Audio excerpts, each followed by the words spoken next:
gichak tiyo. To gima chando wa Kenya ka en ni samoro wan gi ripode machalo kama to gimomiyo ok nomi gi thuolo no be ng'enyne ok nyis jopiny. Omiyo ber kaka to bedo ni jatelo William Ruto nyowacho nyoro ni en kodonjo ofis to order number 1 executive order mokwongo modhi timo en mar mondo ogokoke thuolo mar jong'ad bura go mondo gichak tiyo.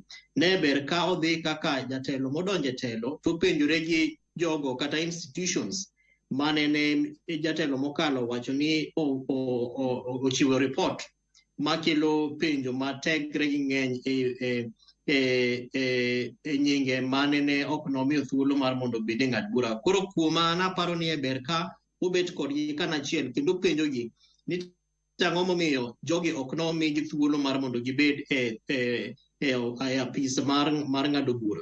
But bende luwore gi intelligence reports manosemiye nikech obende wang'eyo ni osebedo jalup jatelo kaka nene koro sani en jatelo but chien kanyo ne en jalupne. Omiyo samoro bende nitiere gigo mong'eyo ma jopiny kata jo Kenya kia ma samoro bende ok noyie godo kaluwore gi report manong'ad kaka institutions like DCI, office mar Director of Public Prosecutions.